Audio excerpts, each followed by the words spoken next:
Hey guys, how are we today? I am coming in without any countdowns or intros or anything. And let me see, am I 1 minute late? Yep, I'm 1 minute late. Mark it down.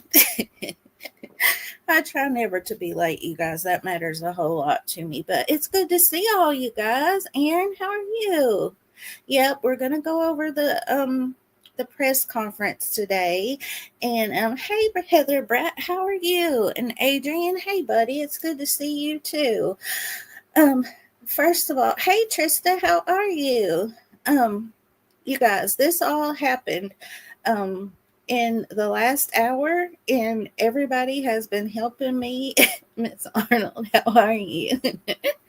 Oh, this all everything has just happened in the last hour, and everybody has been helping me gather information. And you guys, I get flustered because everybody knows that's why I only do like one live a week, because I have to have all my ducks in a row. I don't like coming to class without my homework. Y'all feel me? And so I feel like I'm totally here without my homework, but we will make it, you guys. It I'll tell you guys a little bit about what we're here today for, and then we'll get into what happened today. Yeah, you guys, usually I'm here backstage at least 30 minutes beforehand and got everything pulled up, and literally the last 5 minutes I was turning everything on and hooking up my headphones and all of that. But we're here now. How are you guys? I'm so glad to see you all. um so last week it was on Wednesday, and there has been so much information out about this case, you guys. And you guys know that I usually don't like to, well, I don't say that I quote unquote cover any case, because I'm not the news. I don't go out here and interview people and stuff like that, and go to courthouses and get information. Hey Kathy, how are you? It's good to see you. Um so I don't say I cover any case. I get on here and talk and try to raise awareness what I can. And so that's why usually I speak out about the smaller cases that most people aren't talking about. But this one, there's so much out about it. The first day that it's happened, and it's just kept coming out. Day after day, more stuff was coming out. And I like to keep up with stuff on my own. And I thought, well, if I'm keeping up, all this on my own, why wouldn't you guys probably were too, so we could talk about it all together. Yeah, Trista, they were questioning some guy, and now I think that they have named him the suspect, and we'll look into it, you guys, because I'm really not too for sure myself. But I'll just tell you guys a little bit about it, and then we'll go kind of from today backwards. On this past Wednesday, so I believe it was the 4th, Brian Thompson, he is from Minnesota. This place, well, he was born in Iowa, and but he lived in Minnesota, and he is the CEO of United Healthcare, and it's one of the biggest insurance companies in the United States. And he was in New York City for a investor conference, and I'm not sure what all that entails, but I'm not sure what all that entails. But that's why he was in New York City in the first place. And he was 50 years old, and he stayed at a hotel across from the Hilton where the conference was being held. And so what I believe was he was going there to set everything up, because he was really early in the morning, around 6:40, and a masked assailant came out from behind cars and shot him once in the leg, once in the back, and I think 3 shots altogether. You think so, Aaron? Well, I think that the perpetrator is in his 20s, but Brian Thompson, he was 50. Yeah. And I also have a video Oh, 26, Heather. Thank you. Yeah, you guys chime in and tell me what you guys have seen too, because we're in this together, you guys. I don't have everything laid out like I usually do. So we're in these last parts together. Um, and so I'll tell you, I have a video from, and you guys are going to hear my phone dinging because everybody is sending me information right now, and we're not going to turn this.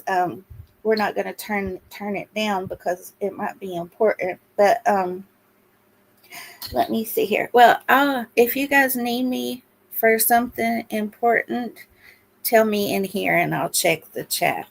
Yep, Luigi Mangione. Yep, and he was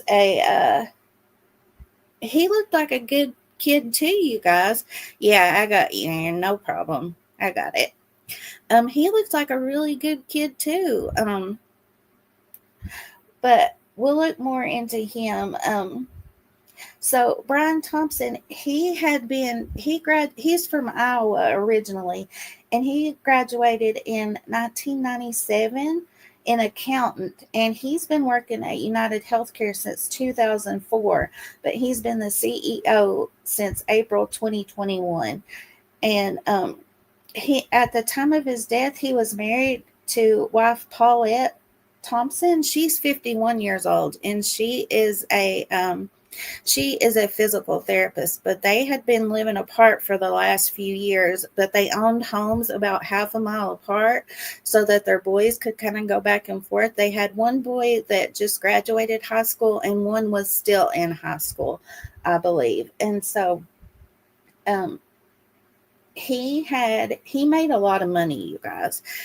Last year, I believe he made 1 million in base pay, and then with all of the incentives and everything, it was about 10 million, and his net worth was about 43 million. So you know that they always look at the people closest to the victim. So in my mind, that wasn't even a consideration in this case. Well, I kind of thought, well, it might be, you know what I'm saying, but it might not be. So that's a little bit about him. And I have more videos that we can watch in a little bit, but let's go ahead and watch the latest press conference. And let me get it pulled up for you guys. So we'll go backwards from this. Okay, let me see here. And I'll share it with you guys so that you can look at it on your own time too.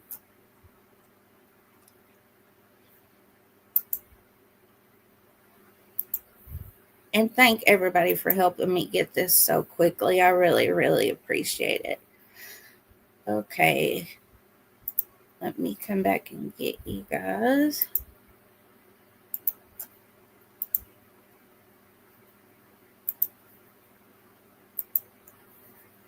And you guys let me know if you can hear it, okay?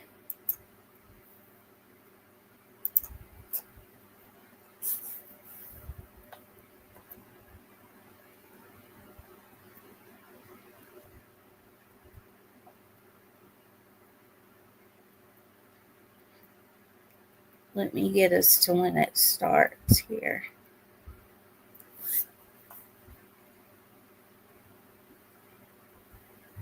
So they think that they found the shooter in Pennsylvania. So from New York City to Pennsylvania.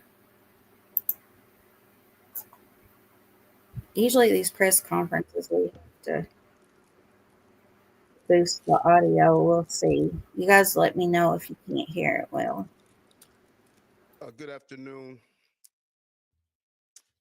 And I'm joined here today by our Chief of Detectives and the Police Commissioner and Chief of Department because we have a strong person of interest in the shooting that shook our city last week. CEO Brian. Okay, right away he said strong person of interest. So he still hasn't even said suspect yet, though. I haven't watched this. I'm just watching it now with you guys.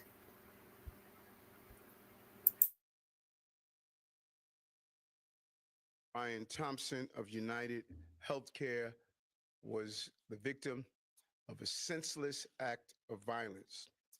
Our officers have been working around the clock. Many of them uh, did not go home to pursue this individual. It was crucial that we were able to remove him off the streets of America, and we were going to seek him out no matter where he was at the time. And so this is a strong person of interest. The police commissioner and chief of detectives will go over where we are right now in the investigation.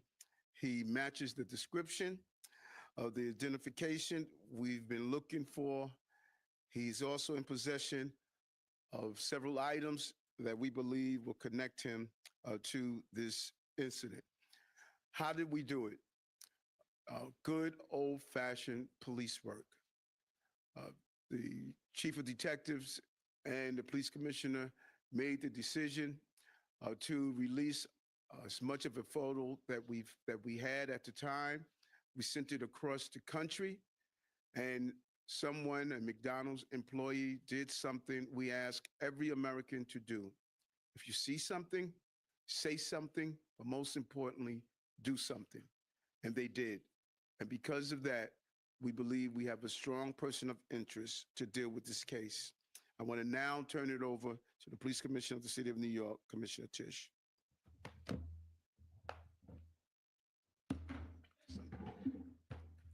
Thank you, Mayor. Good afternoon, everyone. Earlier this morning in Altoona, Pennsylvania, members of the Altoona Police Department arrested Luigi Mangione, a 26-year-old male, on firearms charges. At this time, he is believed to be our person of interest in the brazen targeted murder of Brian Thompson, CEO of United Healthcare, last Wednesday. They keep saying strong person of interest, guys. Wonder what that's about. That's hitting me weird. Like, why wouldn't they say suspect or something like that? Well, maybe because they don't have the probable cause affidavit written out yet, and to get the charges, and then once they do that, they might call him something different.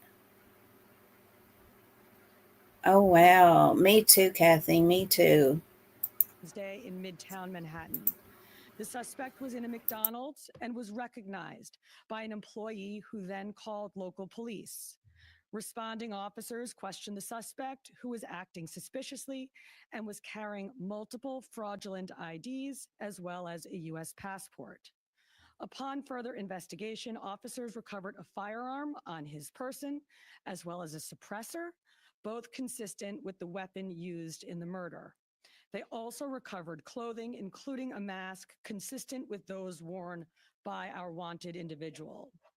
Also recovered was a fraudulent New Jersey ID, matching the ID our suspect used to check into his New York City hostel before the shooting incident. Additionally, officers recovered a handwritten document that speaks to both his motivation and mindset. NYPD detectives are en route to Pennsylvania as we seek to interview the subject further. So she said that manifesto um, told of his motive and mindset. I'm really wondering about the motive, you guys. There could be a few. My mom sent me a TikTok. She's on TikTok more than I am, bless her. And there was somebody gave a motive there that I hadn't thought of. So you guys remind me about that later. This apprehension is thanks to the tireless work of the greatest detectives in the world, and of course, the strong relationships we have with our local law enforcement partners. On every level, local, state, and federal, we all serve the same public safety mission. And this case, which captured the attention of an entire nation, is another example of how connected we are and how important it is to work together, share information, and pursue every lead. For just over 5 days, our NYPD investigators combed through thousands of hours of video, followed up on hundreds of tips, and processed every bit of forensic evidence, DNA, fingerprints, IP addresses, and so much more to tighten the net. We deployed drones, canine units, and scuba divers. We leveraged the domain awareness system, Argus cameras, and conducted aviation canvasses. And our detectives also went door to door, interviewing potential witnesses and doing the good old-fashioned police work that our investigators are famous for. This combination of old school detective work and new age technology is what led to this result today. And we must also acknowledge the instrumental role the media and the public played in this case. The images that we shared with the public were spread far and wide, and the tips we received led to the recovery of crucial evidence.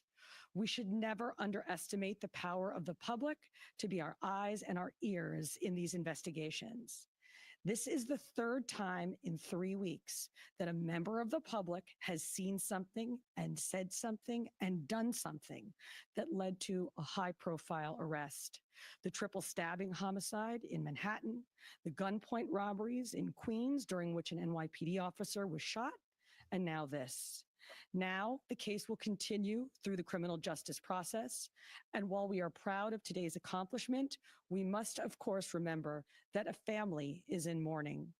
I want to again extend my sympathies to Brian's family, his coworkers, and all who knew him. Finally, I want to thank the women and men of the NYPD, especially our Detective Bureau personnel, with a strong assist from our intelligence analysts. We also thank the SAC of the FBI's Criminal Investigative Division, Leslie Rodriguez-Bekshies. And I want to commend the staff of the Manhattan DA's office, and especially DA Alvin Bragg. He has been working with us 24/7 on this case, and I am incredibly grateful for his partnership. I'll now pass it along to our great Chief of Detectives, Joe Kenny, who will provide additional information. Chief. Thank you, Commissioner. Good afternoon. As the Commissioner stated earlier, a male was taken into custody today in Altoona, Pennsylvania this morning. He has been identified as Luigi Nicholas Mangione. He's a male, 26 years old. He was born and raised in Maryland.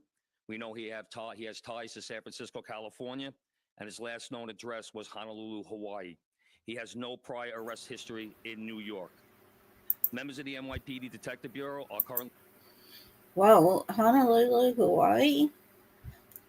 I was looking at his Instagram earlier, and it looked like he was a world traveler, Fiji and all kinds of places. But his last known address, Honolulu. Well, traveling to Pennsylvania with members of the Manhattan District Attorney's Office to interview this subject. This case was brought to a successful conclusion based on the coordinated effort between numerous NYPD units, including the Intelligence and Counterterrorism Bureau, our federal partners at the FBI, the Manhattan District Attorney's Office, and of course, members of the Altoona Police Department in Pennsylvania. On Thursday, one day after this crime was committed, the NYPD released a photo of the shooter in this case. This picture was obtained by the NYPD during one of their extensive video canvasses. We took that photograph and we asked for the public's help in identifying this subject, and the public responded. Hundreds of tips began to pour into our hotline.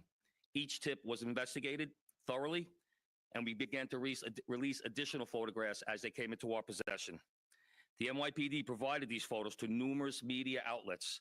Local, national, and international outlets released the photo via television, print, social media, and online content. Luckily, a citizen in Pennsylvania recognized our subject and called local law enforcement. Members of the Altoona... You guys, we have to think about the pictures that came out. All of them, he was covered up except that one photo from the hostel where he was flirting with the lady at the desk. And that was the only one that actually showed his eyes and his smile. It does look like him, though. We'll compare the two. But it would be so hard it's hard to identify somebody even when you have many photos and profile pics and everything, because people look different in real life compared to on screen. So that was a miracle in itself, you know. The Police Department responded to the call and based on their investigation, they notified the NYPD. This investigation is still active and ongoing. Thank you very much.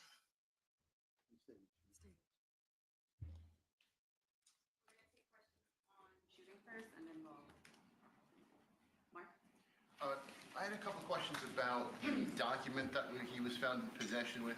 Can you go a little bit more in depth about those motivations that you mentioned?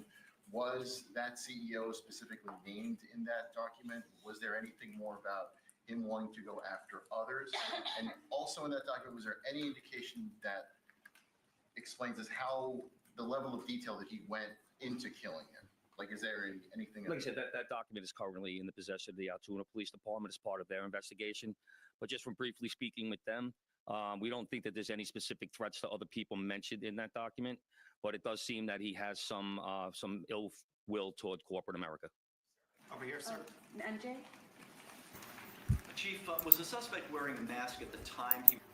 So he said that he definitely has an ill will toward corporate America. Well, yeah, but there's a lot of corporations. We'll have to see. Hopefully they'll make that public. Thank you guys all so much for coming in. Hippie Chick and Tony and Broken Justice. It's good to see you guys. Thank you all so much for coming by. Sure, Broken Justice. Do you have my email? You just email me and let me know when, and that'll be cool. No problem at all. Thank you. He was spotted in the McDonald's. And also, criminal cases often have a linchpin. Can you point to a single linchpin that helped crack this case? There's numerous linchpins in this case, in the fact that we've recovered an enormous amount of forensic evidence, an enormous amount of video, and once again, with your help and the public's help. So I really couldn't put it on one thing, but if I had to, it would be the release of that photograph from the media. You said he had a passport on him. Do you believe he was trying to flee the country? And also, are you still looking for any evidence in Central Park in regards to the bike? We had divers in the water yesterday that came up negative results. The passport, we don't believe that he was planning on doing any traveling at this time. We don't think at this point in our investigation, we don't think he was trying to flee the country. The person at the McDonald's, were they buying food? What were they doing at that exact moment? It was an employee at the McDonald's. Right. But what was the suspect doing? He was sitting there eating. Will the suspect be brought back to New York and charged here, and when?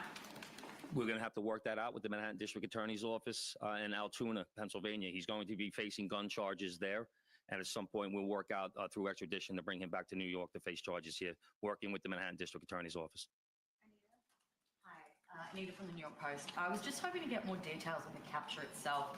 Did he put up a fight? Did he say anything to cops? And we've also reported that he published online anti-health care industry rantings. Can you share with us some of the services that he posted on? We're still working through his social media. We're going to do a complete scrub of that. Preliminarily, like I said, he seems that he has some ill will toward corporate America, but that will all come out as part of our investigation. We're not done here. We're still going to be putting this together. We're still going to be working very hard to bring this to a successful conclusion. The capture itself, did he put up a fight? Did he say anything to police? I don't have that information. Can you elaborate on how he got there, the path he took from Port Authority and on the George Washington Bridge to Altoona, PA? Same thing. This just happened this morning. We'll be backtracking his steps from New York to Altoona, Pennsylvania. I was going to ask if we knew anything, if he took a bus to Philadelphia first and then somehow got to Altoona. But We're still working on that. We're still working through that. Is there any indication that anybody else was helping him from the inside, as far as tracking the CEO's movements? Once again, we're still working this. You guys, according to my my Siri, it says that it's 277 miles from Altoona, Pennsylvania to New York City, New York. So he's had 5 days. He should have well, I'm not going to say he should have, but you'd think that he would have gotten further away than 277 miles. But sometimes my Siri isn't right. And the other chick that I got to ask, she's a lot of times not right on distances. So we'll have to take that with a grain of salt. this investigation very hard. It's not at its conclusion yet. That could come out during our investigation, but as of right now, we have no indication that that took place. Chief, did he have any weapons or anything like that with him when he was arrested? He was in possession of a ghost gun that had the capability of firing a 9mm round and A ghost gun. What does that mean, you guys? Does that mean that it's a gun with no serial numbers and stuff like that? I think that's what that means. Yeah, Broken Justice, people idolized him because he quote unquote stuck it to the man. You know, they say that big insurance groups, which it is true, that they deny a lot of coverage to Americans that cause a lot of deaths. So a lot of people aren't angry that he was murdered. Oh, Heather Bratt says ghost gun means it's made from online parts, no registration or serial numbers. Wow. Hey, 71, how are you? Okay, thank you, Aaron. Thank you so very much. suppressor. Can you get into a little bit about the technical aspects of the investigation? I know you deployed an unprecedented amount of technology. You also activated the Sentry program through Intel. Can you talk about how that is going to play into actually building the case as far as cell phone and all of the other technical aspects of what you've done? In this case, it really came down to technology was the use of drones in Central Park, and really comes down to the video canvas that we did. We used every source of video that we could collect, hundreds and hundreds and hundreds of hours from hundreds of sources, and that helped bring this to where we are right now. The gun is it believed to be the gun he used in the shooting? And there was some talk that it was a veterinarian type gun. Is that accurate? No, as of right now, the information we're getting from Altoona is that the gun appears to be a ghost gun, may have been made on a 3D printer. The capability of firing a 9mm round, obviously that will come out during our ballistics testing. Oliver? Yeah, Oliver Barnes from the Financial Times. Do you have any indication like how long this handwritten, is it a handwritten manifesto that you found? Hey, Sunday Doodles, how are you? Thank you for coming by.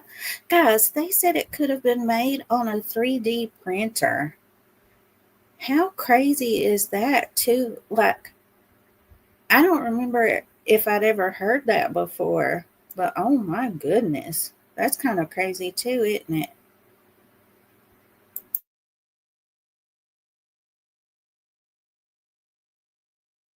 On the suspect, and then also whether or not he put it online at all? Don't know if it's online. As of right now, it's a handwritten 3-page document. Chief, does he have ties to that area, and was he someone who you knew by name before his arrest? We believe he may have attended college in Pennsylvania, but like I said earlier, he has ties to Maryland and California and Hawaii. You knew him by name before today. Was his name on your radar? Excuse me?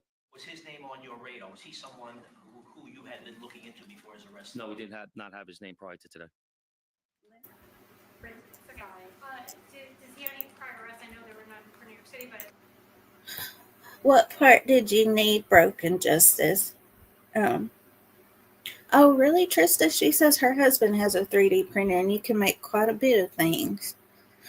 I don't know. That might have crossed my mind before, but I would be scared to death to hold something that I made, whether I had help from a 3D printer or not.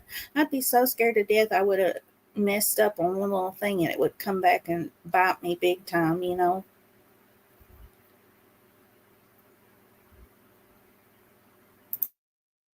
You let me know what part you missed, Broken Justice. Is there any prior arrests anywhere else in the country? We have not come across any arrests in the country. Chief, hi, how are you? On two things. On the ghost gun, is it something you're going to be looking into to see if he made it himself?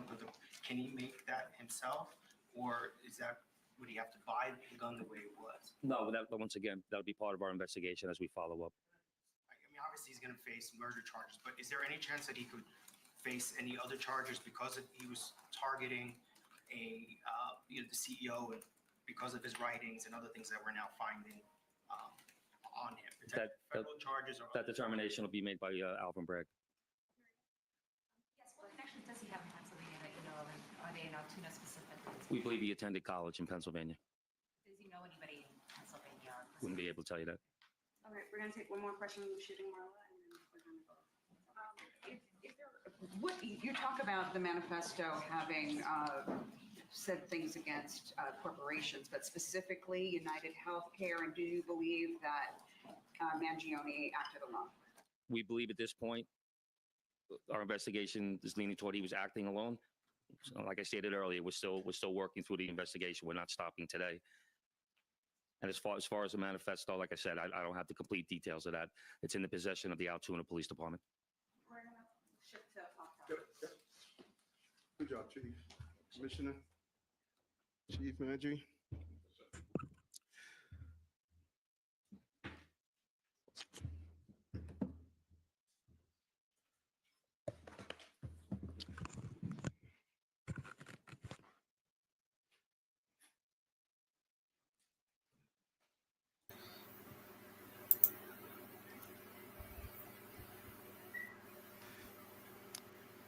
Again, great job by the New York City Police Department. Certain aspects of this investigation and the crime itself is something that we have been zeroing in on. Ghost guns.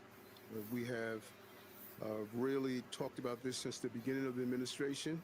They can be made on a 3D printer, and they are extremely dangerous, and we must do more on the federal level to clap down on the availability of ghost guns. And it just really leads into just the top headers of what we did last week and what we're doing this week. This week is all about public safety. Public safety, I've stated over and over again, is a prerequisite to our prosperity.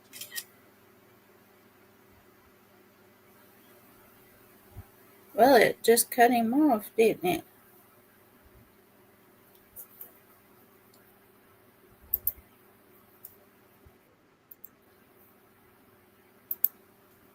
It just cut him off then. Hey, Teacup Kraken, it's good to see you. Okay, guys, so I will show you all a few more things that I found. We're definitely going to have to do an update of what else we can find. I'm very interested in the psychology and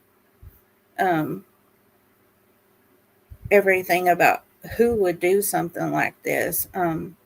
I thought for sure that he would have, that it would be, this is personal, getting up so close to somebody. And you guys, after he shot him twice, he stood over him, and there's no sound on the video. I'll show you guys the video too. There's no sound on there, but it looks like he even stood over him and shot.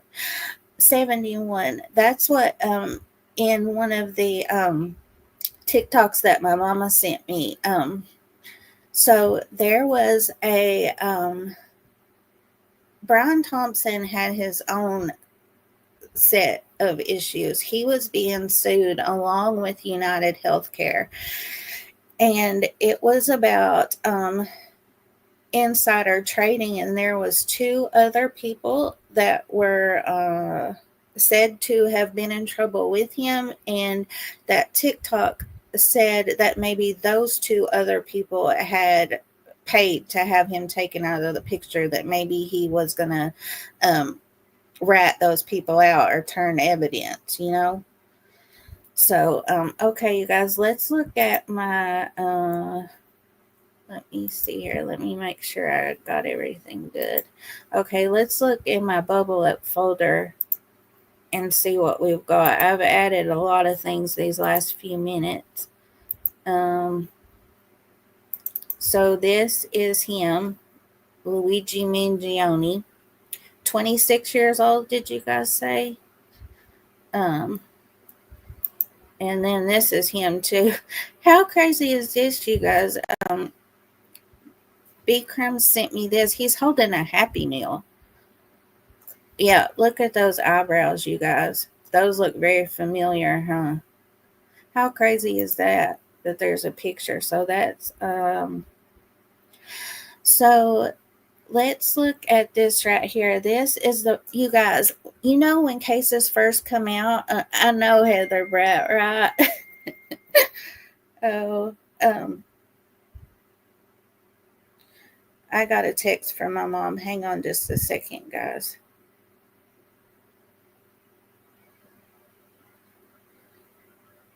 She took my car in to get the oil changed and stuff today. So she was asking me something about that. Okay. Oh, okay, Erin. Yep, I'll grab those in just a few seconds. Oh, guys, when cases first come out, everything is jumbled up, and that is what's happened on the timeline of this case and how the shooting happened and everything like that. But before we get into that, I wanted to play you a video of Brian's friend. His childhood friend. You guys know that I like to give what I can find personal about the victims, because we do have to talk about the bad part, their murder or them missing and stuff like that, but we also need to think about them as a human too. This was just one incident of his life, so I think that would be good if we started out with that. I'll share this with you guys too so that you can watch it on your own time.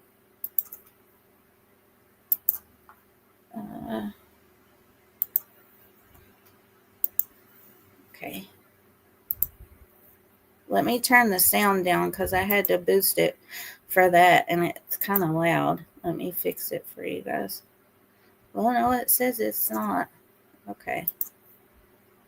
You guys let me know if you can hear it okay. Murder of health insurance CEO Brian Thompson is intensifying tonight. Investigators releasing new surveillance images of the accused gunman. They say this photo was taken inside a hostel on the Upper West Side of Manhattan Wednesday morning. At 6:15 a.m., surveillance video appears to show this person walking out of a Midtown subway station. That was about half an hour before the shooting. Police sources say investigators are running forensic tests on a water bottle, candy bar wrapper, and a discarded cell phone that was found near the scene. The full investigative efforts of the New York City Police Department are well underway, and we will not rest until we identify and apprehend the shooter in this case. Brian Thompson grew up in Iowa, just southeast of Stanhope. The town is where one of his childhood friends still lives. KCCI's Kayla James spoke with him today, and Kayla, he and others in that area are having a really hard time with Thompson's loss. Very much so. Yeah, like I told you guys, he was from Iowa. He was born and raised in Iowa, and he was the son of a grain elevator worker and farmer from Jewell, Iowa, a little bitty town of only 1,100 people. And he graduated from the University of Iowa with a degree in accounting. And one coworker who spoke on anonymously on anonymity, he was saying that he kind of had a chip on his shoulder because most of his coworkers graduated Ivy League and things like that. But he said that he used it to push him to work harder and things like that. So I thought that was interesting.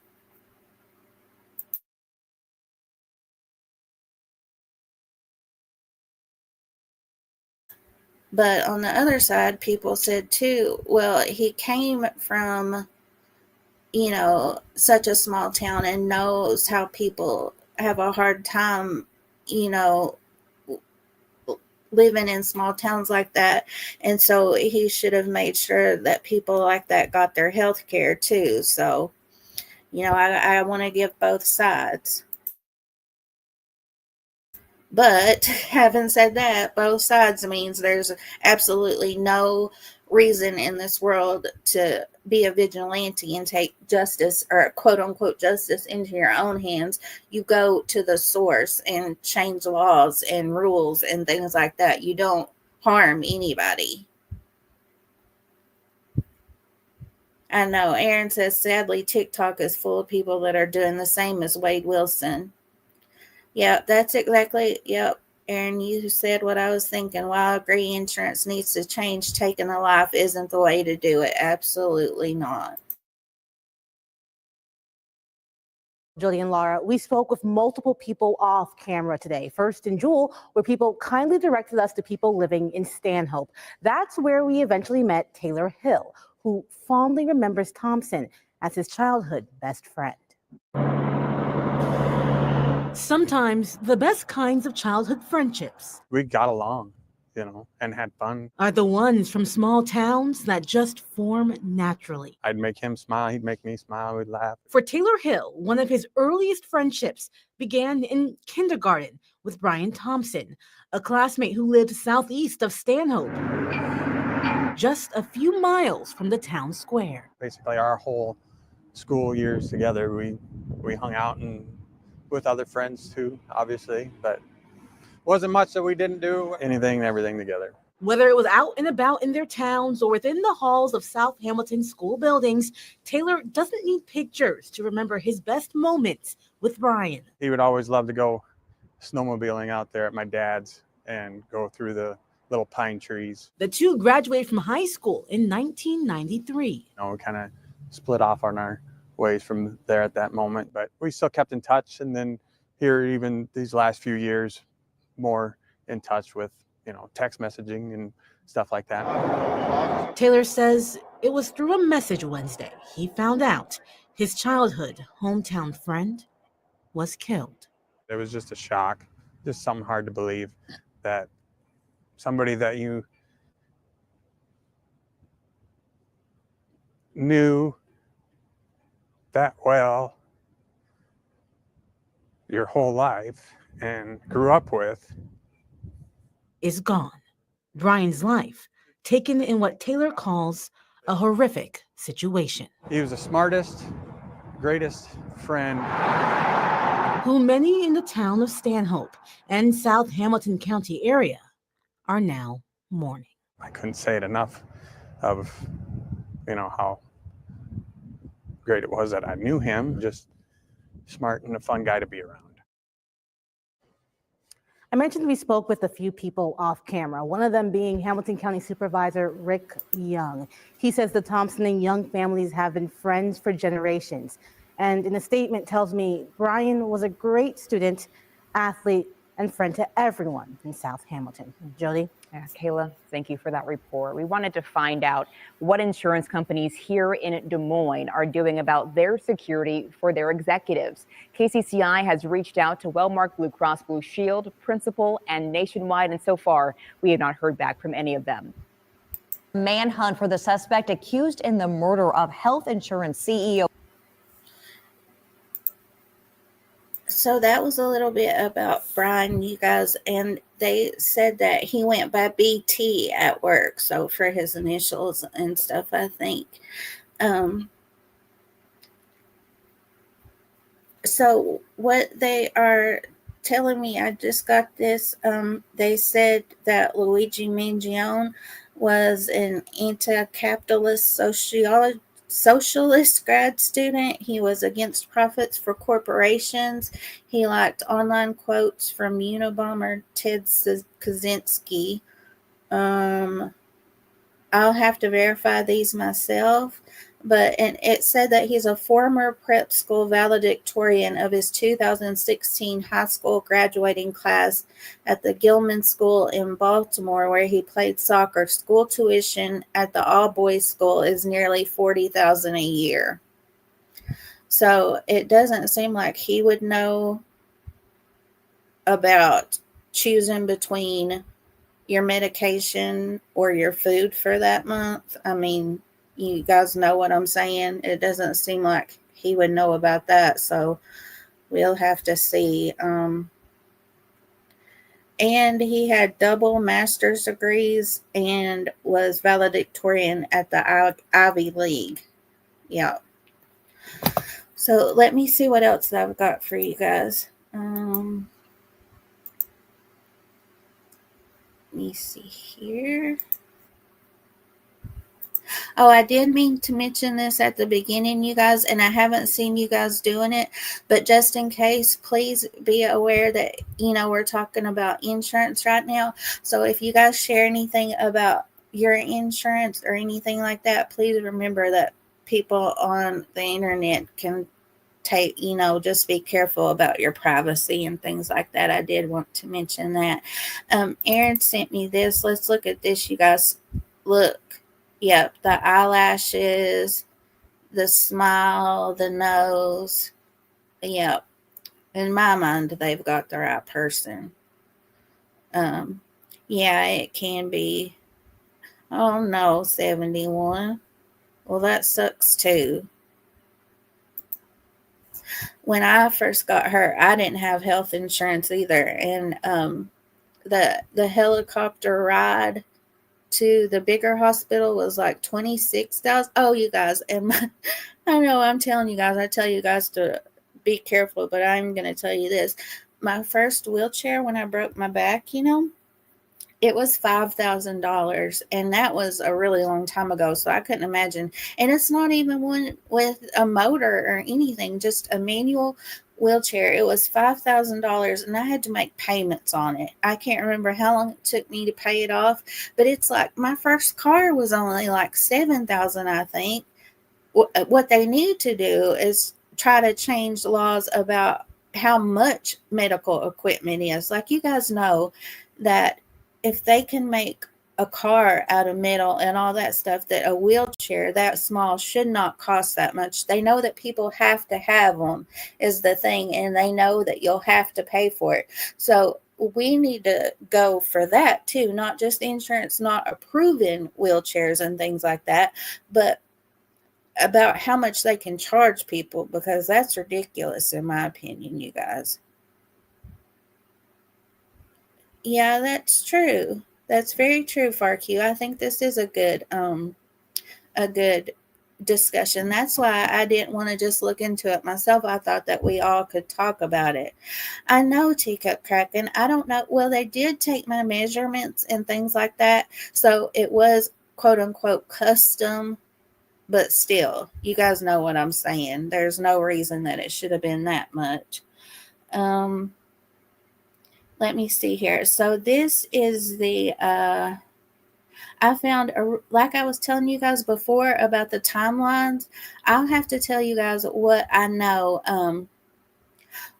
what I've gathered by looking at, like, even the first timelines I was looking about, you guys, they said that, that he came to the city on the 24th, and then some places said the 27th. So what I can gather, so now we can't still say, I'll say Mangione allegedly. We'll say the killer came to the city on the 24th.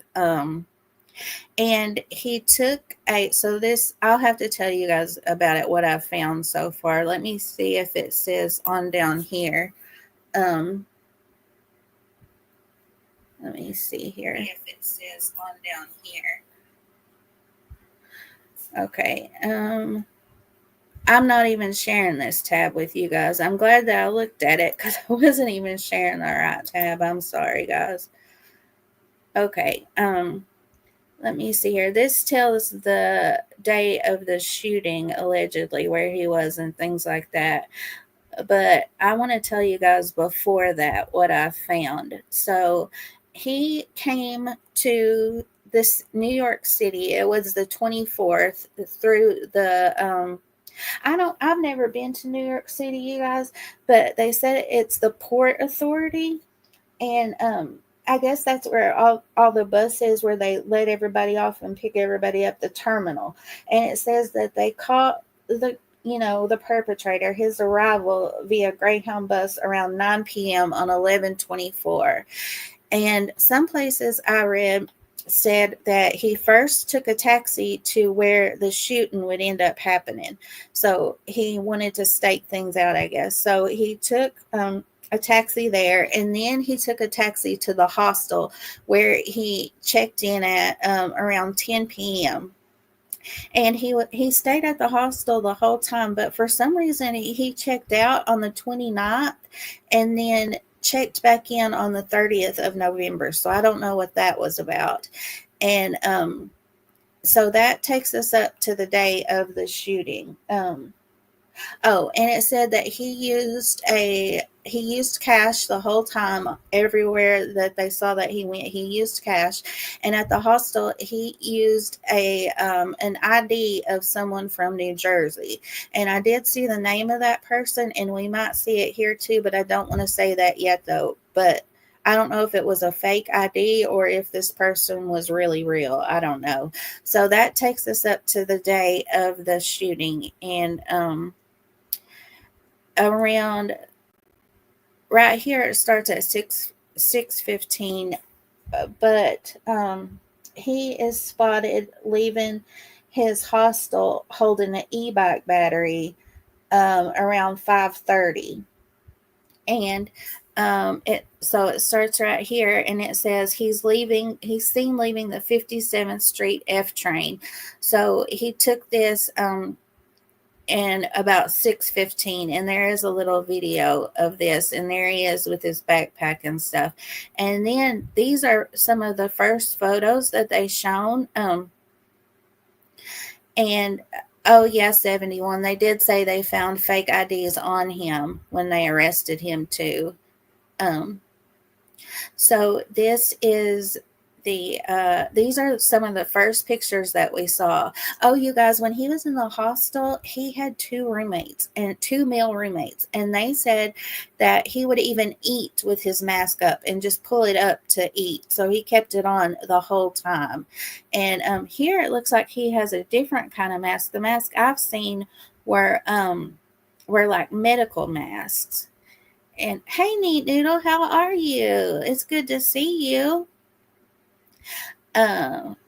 So this is the Starbucks he was at, about 2 blocks away from the shooting, and they said that he ordered a water in a bottle and 2 energy bars, and they did find the water bottle afterward, and it had a smudged fingerprint, but they were going to do DNA on it. So those were the first pictures, and then at 6:19, it shows him walking by closer to the shooting. And I don't know why it's not showing it here, but on another one, here it is, you guys. About 6:30, he's on the phone. And after the shooting, I have a video too where we can see this lady takes us. We can see it from the street, but they do end up finding a phone that they believe is his too. Wonder who he was talking to, you guys. That's on my mind. Who would you talk to this early in the morning? I don't think it'd be your parents or anything like that. So wonder if they'll capture more people in this conspiracy or not. And then here is the big video, you guys. At 6:44 is when he came out from behind him and shot him. First, they said it was in the leg, and then one in the back, and then he stands over him too and shoots. Let's see. And then he crossed the street. And then 6:46 is when the first officers arrived. So just a few minutes later. And let's see here. And then he was thought to have gotten on a bike. And he rides his bike to Central Park.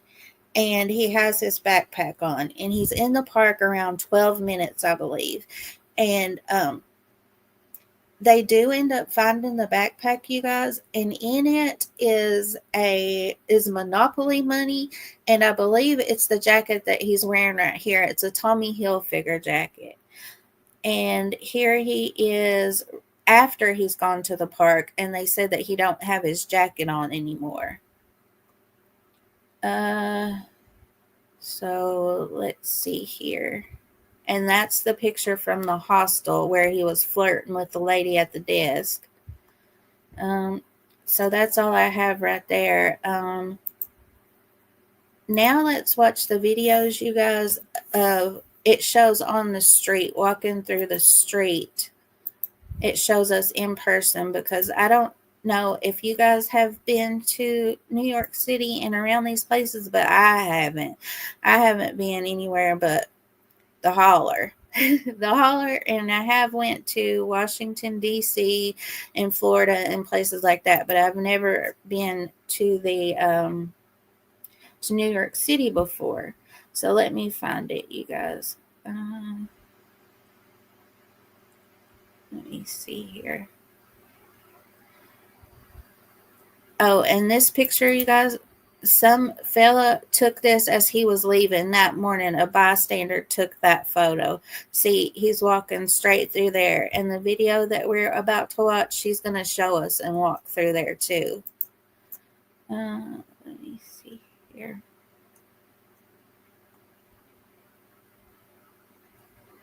Okay. First, our Laura Engel, retracing the killer's known path before, during, and right after the attack.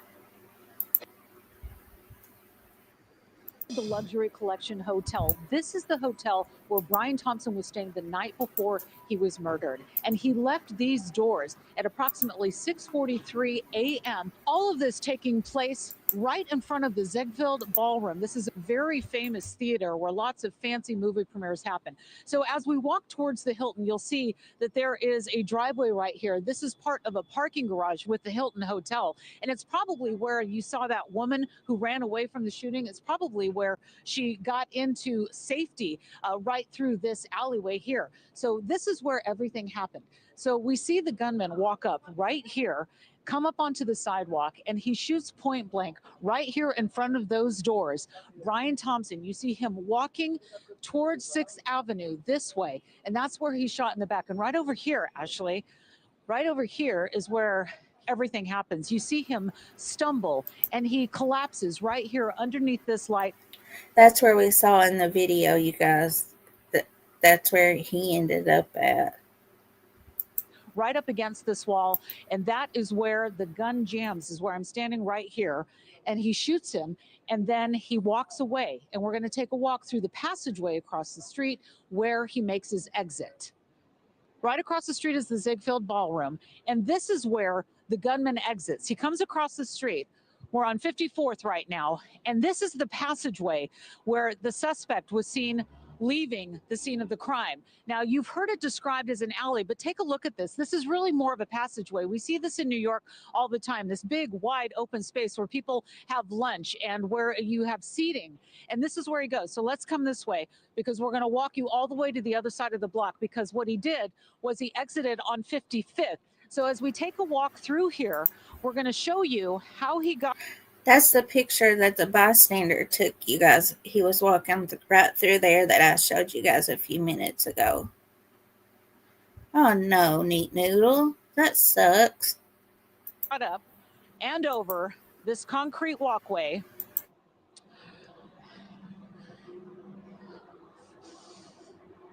Are there cameras? I'm looking for cameras. All right, so now we're in the passageway between 54th and 55th.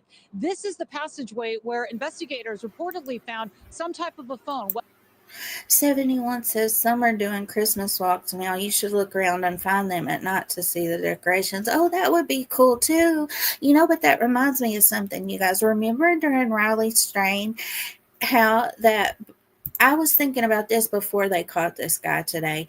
Okay, remember on Riley Strain that the cops had him on body camera. They were speaking to him just walking through that night. Well, I was thinking, okay, they were going to do the lighting of that big tree that night of the shooting, I think. And so they said that cops start doing their patrols 24 hours before to make sure that nobody has planted anything or nobody is, because stuff happens during big crowds like that. I was thinking, what if one of the cops had this perpetrator on body camera just passing him by or something like that? I'm sure they were looking into something like that, but that just hit my brain that they should do that too. You never know,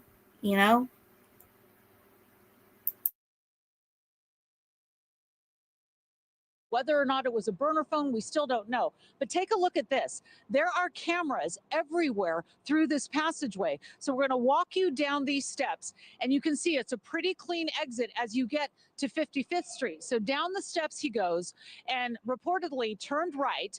And as we come around here, you'll see it's always well populated here in New York in Midtown. And there's a camera right there on that light pole. There are cameras everywhere throughout this city, especially in Midtown Manhattan. A deli over here. We walk down to 6th. This is the route we believe he took. And as we walk over to 6th Avenue, this is where we're going to find the Starbucks. This is where we're going to find the city bikes. And this is where we're going to find the route that he took to Central Park North. And as we walk across 55th, we come here and we see that there is an area where there are city bikes. So we don't know at this point. Investigators have not revealed if he had a city bike ready to go, if he had his own bike maybe propped up here that he took off. And right down there is 6th Avenue, and that's where we're going to find the Starbucks and the entrance into Central Park. So now we are coming up on the corner of 55th and 6th Avenue. This is the path that the gunman is believed to have taken to get up to Central Park. So as he came up 55th, as you see here, it is very populated. You can see the Hilton Hotel down here. Our cameraman is going to push in, and you can see the Christmas lights. You can see the Hilton signage and the hot dog stand on the corner. And this is where he took his path, according to investigators. So we're going to walk around the corner now, take you up 6th Avenue, because this leads directly to Central Park. This is the route that he may have taken. If he took 6th Avenue, this is where it happened. We are on the corner of 56th and 6th Avenue now. We want to show you the Starbucks. That is the only Starbucks that is open at 5 a.m. in this area. And it is the Starbucks where investigators believe this suspect went in and purchased something before he went over to the Hilton to complete his planned mission that we've all seen on surveillance video now. Let's go across the street and show you what it looks like, because we've got the green. So we're going to walk across now. We're going to show you what we believe to be more cameras in the area. Take a look here. I don't see any.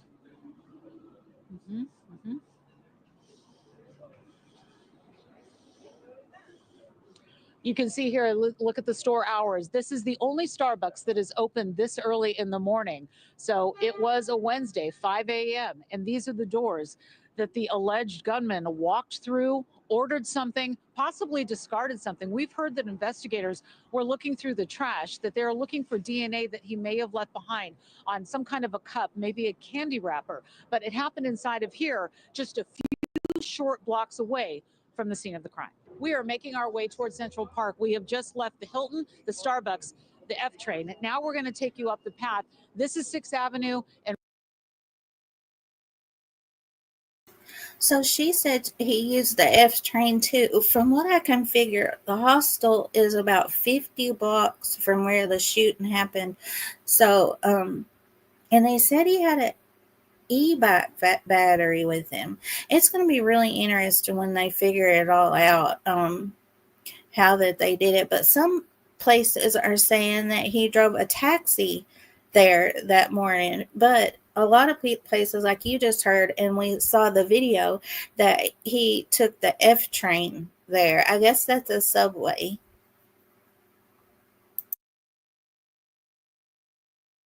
And 2 blocks in back of me is the entrance of Central Park. And that is where investigators believe he biked into the park, and that's where they lost him. So now we're just about a half block away from Central Park. But I just want to point out another thing to you. Look at this.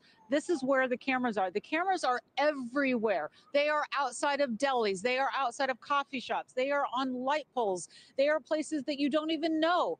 This city is covered with cameras. We're going to walk you up to the park because this is the route that investigators believe the gunman took. Biking up 6th Avenue. This is the entrance to Central Park. Here we go. All right, so here we go. We are on 6th Avenue, Central Park South, going into Central Park right now. And as you can see, 6 p.m., 6 a.m., doesn't matter. It's always busy here. There's always taxis, there's always buses, and there's always people. So as we walk over here past Central Park South, Take a look at this. This is an iconic scene that you see every single day. You see bikers with city bikes, you see the horse carriages, you see the hot dog stands, you see people that are milling around. And that's the thing. They are looking for anybody who might have a tip. I just talked to the NYPD. They told me that the smallest grain of information that anybody may have, they may have seen something, they may have noticed something, they may have thought it was insignificant, but they want every single person to call in that tip. They want to know what was seen that morning. If there's anything at all that you can provide, they want to hear from you because you might just have the clue that solves this case. And Laura is live with me back on the streets of New York. Laura, one of the big questions I have for you is that there's information that comes in, it seems, every couple of hours, if not within the half hour. Is there anything new tonight? Okay, so now I want to take you guys. So this was up to the Central Park. But after he made it to the park, then he ended up taking a taxi to the Port Authority again, and that's where they believe that he left town. Oh, I forgot to tell you guys that, let me come back and get you guys, that on the casings at the scene, and this is where I see a lot of differences too. Some places say that on the bullet casings that there was written 3 words, and the 3 words that they keep saying are confusing. Some people say that it's delay, deny, depose, and then other people say that it is delay, deny, defend. So, but whatever the words, people are thinking that it leads back to this book, and this is the book that I found on Amazon, and it is called Delay, Deny, Defend: Why Insurance Companies Don't Pay Claims and What You Can Do About It. So, was this a red herring, or was it really, like they said, he said that he didn't like corporate America? So was it corporate America, or was it specifically big insurance groups? 71 says, of course, and he was easy to track because of that e-bike. Yeah, that's what I figured too. But the last I heard, they hadn't found the e-bike. So I thought that was weird. And why would he have to take his own battery? Maybe because he didn't want to wait. Like, what if one of them didn't have a battery? So then this one shows after he left Central Park. So we'll watch that too.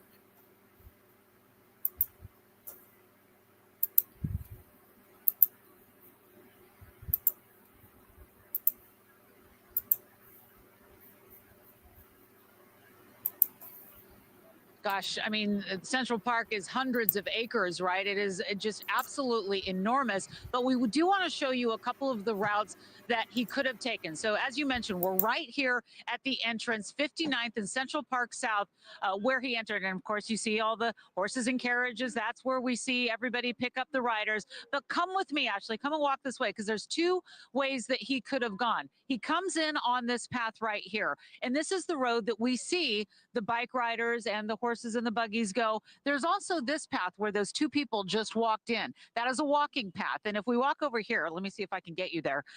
This says, I'm sure if he was going to break rules, he might have no riding. So there's no bikes allowed on this path. But who's to say if he didn't go up here? But so most likely he did take this route up here. And as we walk around here, there is a fork in the road that comes right at this speed limit sign where it says 20 miles an hour up there. Right when you get up there, there's like this horseshoe. You go to the left, you're at the famous Tavern on the Green restaurant. You go to the right, you're going to hit the carousel. So those are the 2 routes he could have gone. You can also get that way from here, but chances are he just sped right up here, up this road that is so well populated. And that's most likely what happened. Ashley? Okay, when I saw that video, I was really squinting, and it looked like he crossed the busy street to the entrance of Central Park and then jogged to the right to be on the right-hand side of the actual lane of the roadway. and then rode up that roadway. But if he's done that, Laura, I know you know that place like the back of your hand. How many garbage? And another thing, you guys, a lot of places that I have seen, they said that the shooting occurred at 6:44, but on here it shows that this camera caught him at 6:44 in a few seconds, and Ashley is about to say that that's confusing. So in my notes, I just put that it occurred around 6:40 because we know that the first law enforcement officers began to arrive at 6:46. So maybe, I mean, that's really close. So, oh, 71 says e-bikes have been going into Central Park in the last year because the crimes increased and they have been using e-bikes to commit them. Yep.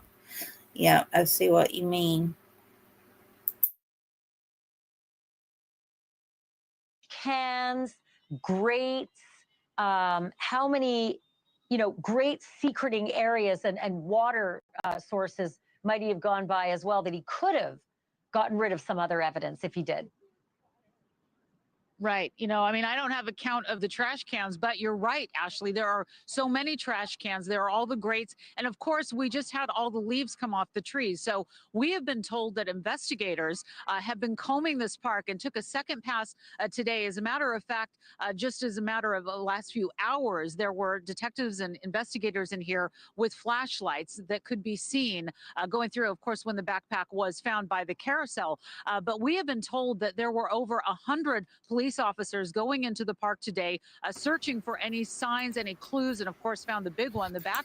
And she said the backpack was found by the carousel, and then somebody else said that it was found by the band area, which I don't know what any of that means, but I love to get the facts right, you guys. So it really bothers me when different places tell different things, so that's why, I don't take anybody's word for anything. I like to go and look it up myself, and that way if I say that I've seen it with my own eyes, you guys can take it to the bank. I have definitely seen it. So when there's a couple of different, even little facts like that, it bothers me.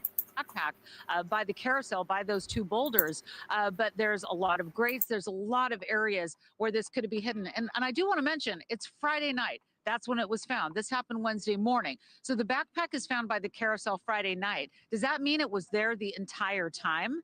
Did somebody find it and move it? Those are the things we don't know. And those are the things that we hope that cameras may have picked up. Central Park does have a lot of cameras, not as many as we would all hope, but they are here. Some you can see, some you can't, we've been told from investigators.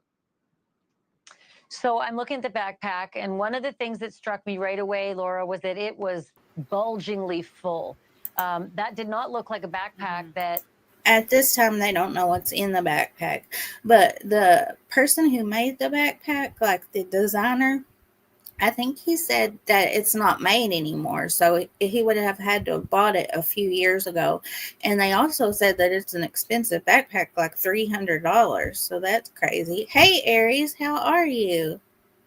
As we let our light shine, we unconsciously give other people permission to do the same. As we are liberated from our own fear, our presence actually liberates others. I always love all your quotes, Aries. Thank you so much. I am well. I hope you're well too.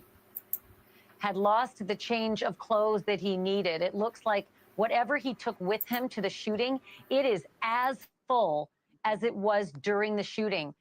And I know you've got sources at NYPD, but this one feels different. It just feels like they are so tight-lipped about anything because they can't find this guy yet.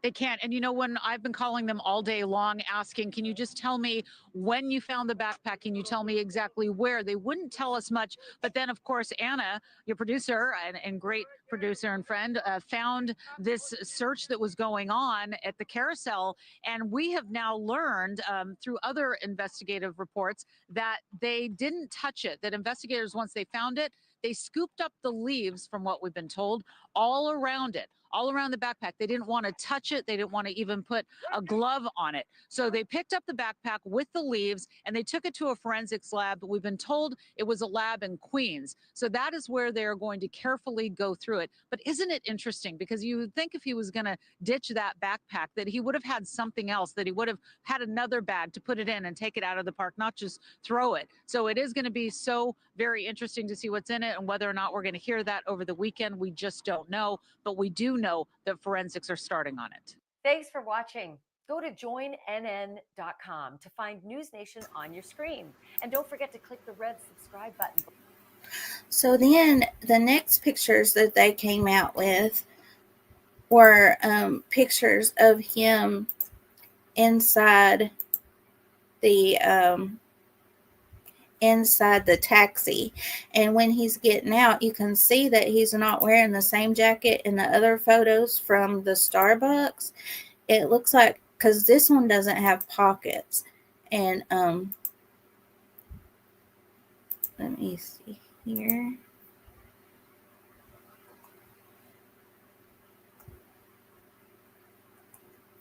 It's these pictures. See, this jacket doesn't have pockets. And then they released one more picture. This one. And you can see by the eyebrows, he has those very distinct eyebrows. Every time I think of or hear about these eyebrows, you guys, it reminds me of how Brian Kohberger's eyebrows were described. Big bushy eyebrows, remember? Okay, I know I've kind of been all over the place, you guys, because we've been having to go backwards. But there is a few things that I want to tell you guys that I was kind of explaining a little bit earlier about how Brian Thompson was involved in some lawsuits before all this happened. And in this article, I believe it actually says that there was something that Wednesday that was filed in this lawsuit. So let's go through and see. Let me see here. It says United Healthcare's parent company, which generates $400 billion in annual revenue, has been under increasing scrutiny by lawmakers and federal officials for allegedly hurting consumers with monopolistic practices. Monopoly. You think that might have been what he was trying to say? Some Democratic lawmakers have accused United Healthcare of intentionally denying claims to boost profits, and Thompson himself has been accused of insider trading. Thomas, 50, was well liked internally at United Health, where he had risen in the ranks over 17 years before being named CEO of the insurance giant. Yeah, so he started at United Health in 2004, but he became CEO in April 2021. So he's been the CEO since then. Hey, Debbie, that's okay. I'm glad you can make it. Debbie, they caught who they believe is the perpetrator in Pennsylvania. You'll have to watch at the beginning. We watched the press conference, and they said that he was found with fake IDs, a manifesto, and guys, did they say that he was found with a gun with a silencer too, like they believed?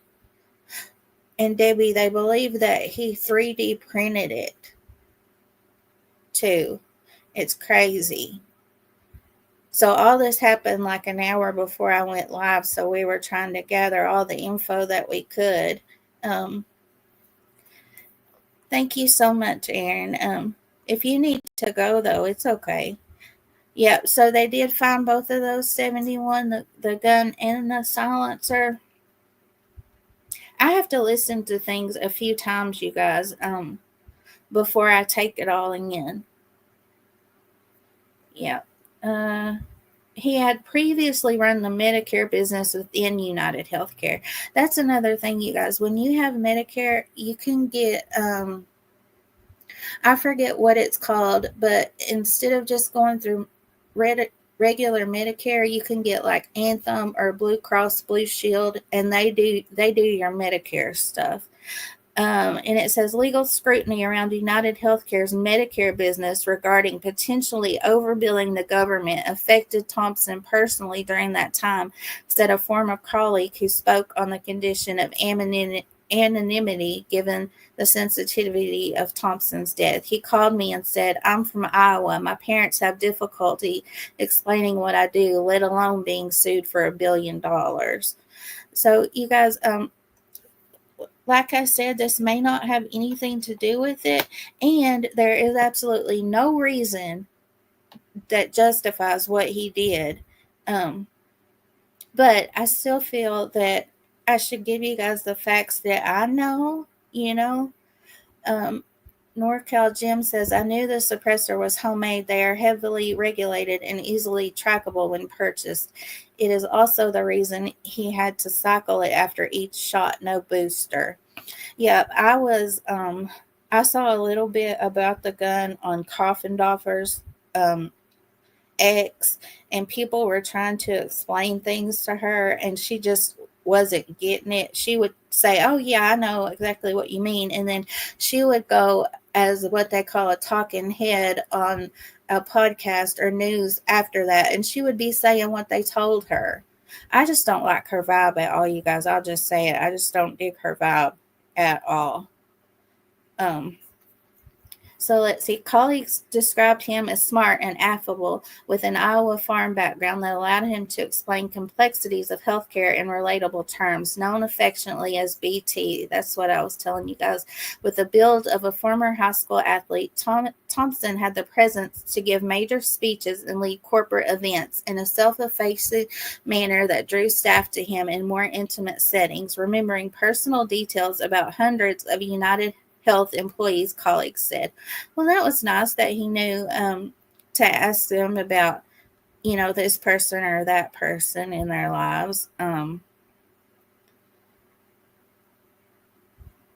Neat Noodle says, "I think many people are tired of having the insurance companies decide what is appropriate for treatment rather than insurance companies, but I can't imagine killing someone over this." Yeah, that's how I feel too. And I was thinking to myself that if they approved a lot of these preventative measures, like if they would approve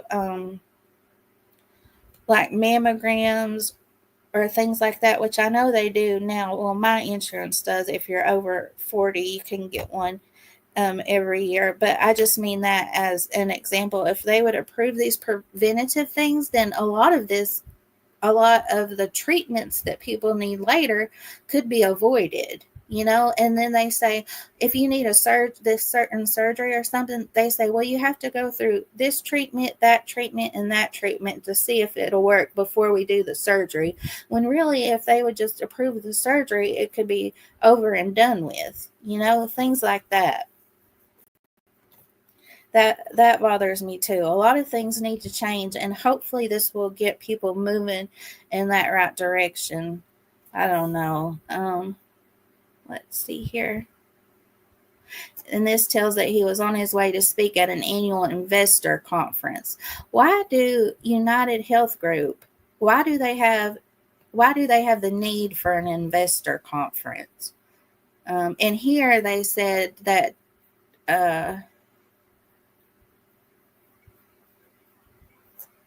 and they said that he had told his wife that some people had been threatening him before this, but I also read that there was no police reports in his town where he lived about any previous threats. So they must have not felt that they were that bad enough to make a report, And also, you guys, another thing, I read that these big companies, they give $10,000 a year for their big employees to have security. So why didn't he have security? That's another big question, especially if he'd been getting threats. I'm trying to find where they talk about his previous lawsuits. It said that former colleague described Thompson as possessing strong business acumen and being likable, but also unafraid to be blunt and direct. And this is where it says, as a public university graduate in an industry replete with Ivy League pedigrees, Thompson was fueled in part by wanting to prove himself, said the former colleague. Let me see here. He had a much more modest background than probably a lot of the circles that he was running with. I don't think it generated insecurity, but I think it motivated him. So, under Thompson, United Healthcare ramped up its use of tactics such as prior authorization. How many times have you guys, hey Jennifer, how are you? We've missed you too. That real life adulting, going back to work sucks, huh? We're always so glad to see you. How many times have we heard prior authorization, you guys? I have heard that so many times, but it's not really that hard. I just have to do it for one of my medications once a year. But I know a lot of other people that have to get those prior authorizations all the time, in which physicians must submit additional paperwork to justify their treatments and prescriptions. According to reports by congressional investigators and federal watchdogs, the company also increasingly relied on automated programs to immediately reject claims, lawmakers and watchdogs said. Yeah, I read that in another article, you guys, that they use AI to reject claims. So they don't even have real people. They make all this money, so they should have a lot of employees to go over this stuff, not AI to immediately reject things. It says industry analysts have said that denying claims has helped United Healthcare and other insurers cut costs and boost profits. The tactics have been faulted by lawmakers, federal officials, and advocacy groups who say the health insurance giant has wrongly denied care to customers. And it says they have defended their practices, saying that lawmakers' scrutiny is misplaced and that it is working to prioritize patient care. It says the Department of Health and Human Services Office of the Inspector General investigated United Healthcare and other health insurers that operated managed care organizations, or MCOs. The probe focused on insurers' Medicaid denials in 2019, during part of which Thompson ran United Healthcare's Medicaid business, and concluded that the program had high rates of prior authorization denials. So they make you get prior authorization and then they deny it. NorCal Jim says most insurance companies spend a good amount of money on departments that are solely designed to refuse claims for any reason they can find. Yep, that's where their money goes, huh? These findings raise serious concerns that Medicaid MCOs are systemically and improperly denying necessary care which they are required by law to provide to the low-income children and families, seniors, and people with disabilities who rely on these plans for access to critical health care services. Congressional Democrats in September 2023 wrote to United Healthcare. It says consumers' frustrations with the company spilled out in protests long before Thompson's killing. So Whitty, I seen that he did a video to all of his employees. He's the United Health Group CEO, and that's where I saw his name before, but it said he testified in Congress in May. He was swarmed by protesters from People's Action. The progressive advocacy groups blamed the company for wrongly denying care. Stop using prior authorization to kill people, Jennifer Coffey, a woman from Manchester, New Hampshire, said to Whitty. In a subsequent interview, Coffey and fellow protesters shared their stories of having their care requests rejected by United Healthcare. Regulators shouldn't have to be looking over insurers' shoulders every time a senior citizen falls or suffers a stroke, Senator Richard Blumenthal of Connecticut said in a video accompanying a Senate report released in October that faulted United Healthcare and other insurers for repeatedly turning down Medicare Advantage patients' requests. Blumenthal oversaw the regulations. How sad is that, you guys? Hey, Unique Prepping, how are you? Thank you for coming. Oh, well, that's nice. We love her. Thank you so much. Let's see here. And then this tells what Weedy said. He said, while our hearts are broken, we have touched by the huge outpouring of kindness and support in the hours since this horrific crime took place. Our priorities are first and foremost supporting Brian's family, ensuring the safety of our employees, and working with law enforcement to bring the perpetrator to justice. So here it was talking about, and there was a big report that I have saved somewhere else that was released in October. And, I'm going to look over that some more too. But it really puts it into perspective when he says they shouldn't be looking over insurers' shoulders every time a senior citizen falls or suffers a stroke. That really hits home for a lot of us, huh? Hey, Miss W, how are you? I hope you're doing good. I saw that too, Jennifer. Yeah, they said that they only cover anesthesia for a certain amount of time. Well, what if something goes wrong and you need more anesthesia? Should a doctor have to try to hurry so you're not having a whole bunch of debt from that? Or is he supposed to stop? Lord forbid that. It's crazy. Earlier, this is what I heard too, you guys, that a local firefighter's pension, it says a local firefighter's pension fund and the California Public Employees Retirement System, which calls itself the nation's largest public pension fund, filed a lawsuit against United Healthcare Group, Thompson, and 2 other senior executives. So he was sued personally too.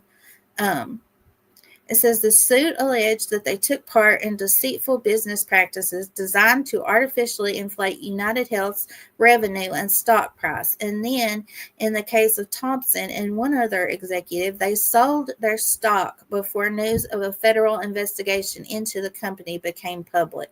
So, whoa, you guys. This is what I was talking about that TikTok that my mama sent me. It said that Thompson and 2 other people, that they sold if people hear that an investigation is going into a company, that lowers their stock prices a whole lot, I believe. You guys, I don't know a thing. I don't know the first thing about the stock market or anything like that, but that's what I think. And my mama, that TikTok, said that maybe these 2 other, whoever he's in trouble with, the 2 other people might have had a reason for him to no longer be on this planet either, But now that doesn't look to be the case, but who knows who hired Mangione, if he was hired, But it says that the Wall Street Journal reported in February that the Justice Department had launched an antitrust probe into the United Health Group. Thompson, the suit said, sold more than 31% of his United Health stock for $15 million less than 2 weeks before the investigation became public. Didn't Martha Stewart, didn't she do something like that? And she went to prison for that? So he maybe was looking at prison time too. You think?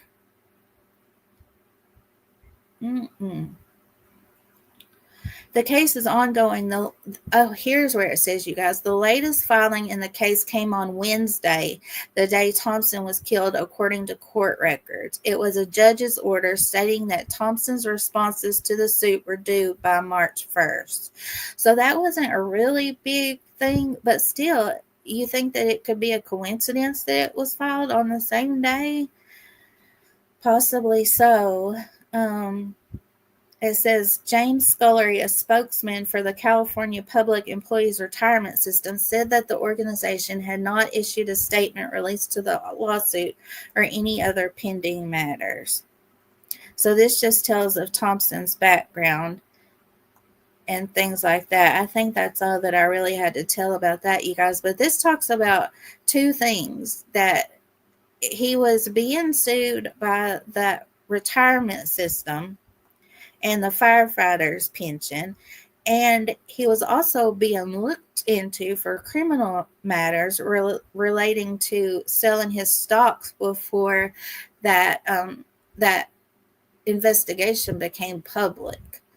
So what do you guys think about that? Now that we know who is arrested for allegedly killing him, do you guys think that that could still have anything to do with it? I don't know. Let me see if I have anything else to share with you guys. I'll see what else I can find about him, about the alleged perpetrator, and I'll keep up with it, you guys. 71 says that's why it could have been a hit. Yeah. Yep, exactly. Let's see here. Oh, you guys, and also I don't have it here, but I shared it in my Discord that they had a costume contest. That's why I said that people idolize this guy, because they think that oh, he's sticking it to big corporations. You know, he took out the guy that kept care from thousands of people who passed away. So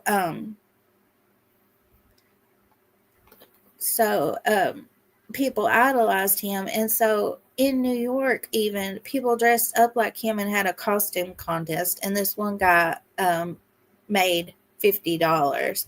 And that's what I was thinking too. I seen this other TikTok, and this lady was like, is 60,000 because the FBI was offering 50,000 reward for his capture, and the NYPD were offering 10,000, so 60,000 altogether. And she said, would it really be worth 60,000 to turn this guy in? 60,000 wouldn't be enough for you to hide and conceal your identity and things like that. And this guy is America's hero, she said.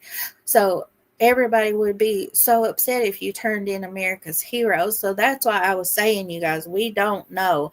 Like, I hope that they protect that McDonald's employee. I hope they protect his identity with everything. And, you know, because that's kind of scary too. Jennifer says, what about the stock trade scandal that apparently was going to happen, and he pulled with many others and came out with a lot more money?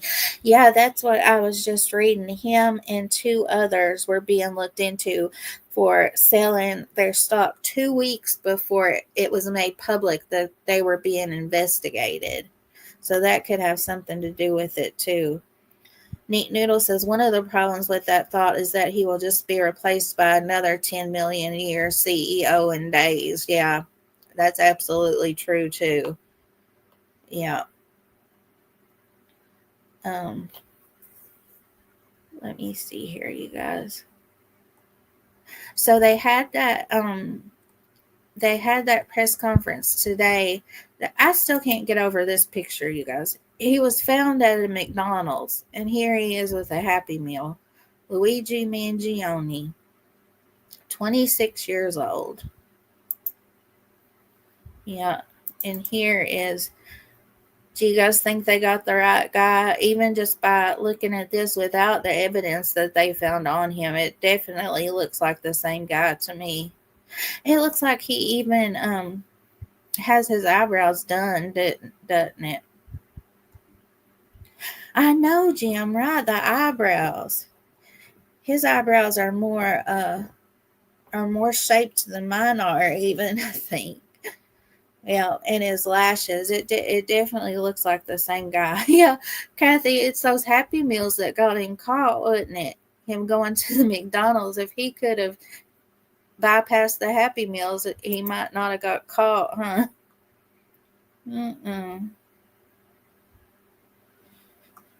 Yeah, so I think that's all that I've got for you guys. Dave Franco, he does. You're so right. You think so, Jim? Oh. If I found out anything else, you guys, we can do an update. Oh, I do want to tell you guys that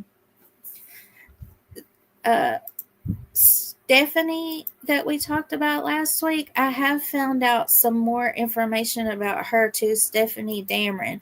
I don't know if you saw in the Discord, Miss W, but you were right. Her parents were like I told you guys, I had just found out about her the night before, so I hadn't gotten to look into a whole lot. But Miss W was right, which I knew she was, but like I said, I like to see things for myself, so I can say I saw it for myself. But she was right. Her parents were arrested for they were intoxicated and left their kids in the car. It was 2019, I believe. Left their kids in the car and was intoxicated in the McDonald's. And then that's when they moved to Maine after that. So that's kind of worrisome. And I found the interviews that I was telling you guys that I couldn't find before. One is with her uncle. He comes on there and talks to him. And then another one is with her great aunt. So I wanted to go over that with you guys too, so we could go through that and bring more awareness, because the awareness is dying down around about her. And there is a FBI reward in her disappearance too. So we should talk about all of we shouldn't just talk about the missing children that have 50,000 up to 200,000 or whatever rewards. We should talk about all the missing children that we can. That still gets to me, you guys. We should talk about all that we can, all the missing kids that we can. And even if I did want to tell you guys that I left I did last week. I did leave her missing folders in my on my community post too, so you guys could share that. And also, this is the link tree for her, and there is links to a lot. It's to her flyers and a whole lot about her disappearance. So this is a great resource too, if you guys want to look at that. And we'll go through that next time I go live too. I feel like I only go live once a week, you guys, because I do a lot of research for one, and I don't want to go live unless I have a reason to, but I do have a lot of stuff to go over that we could go over. So I might try to go live again this week if you guys will want to come. I feel like I bother you guys too. I know that that's not true, but I feel like I bother you guys, asking you guys to come and listen to me and stuff. I know it's crazy. I do enjoy talking to you guys though. And I know that you guys are probably looking over the same things I am. So if we could do it together and raise any more awareness, that's great too. The more eyes, the better, I know, guys, it's crazy. I don't know why I feel like that. I don't know. I'm an overthinker, big time overthinker. I don't know if you guys are like that too. Yeah, but thank you all so much for coming today and listening to me. Like I said, I don't quote unquote cover cases. I just come and talk about them and bring what little awareness I can. And oh, thanks, guys. You guys are the sweetest. And thank you guys, all my mods that are my friends. Each one of you are my friends, and I appreciate you so much helping me. I really, really do. And all you guys coming to listen to me today, I really appreciate that too. You guys know that I'm always on time. If I'm a minute late, if I'm not here a minute before, then I'm a minute late, but today I was a minute late. I was trying to get everything together. Everything broke open an hour before I went live, so I was trying to get everything together. Your time means a lot to me, that you guys would come and spend your time with me. You can't make more time like money, so I will never take that for granted, and I appreciate all of you. Thanks, guys. Heather Brat. Yeah, I was such a big bad boss. Huh? Oh, thanks, guys. I appreciate you all so very much. Thank you all so very much for coming today. And don't forget to say your prayers and take your vitamins. They're very important. Both of those are very important. And I love you guys, and I'll see you next time. If you have any other cases that you think that we should talk about and bring awareness to, email me, and I'll drop that for you guys. And my email is always open for anything else too. Okay, I love you all, and I'll see you next time. Bye-bye.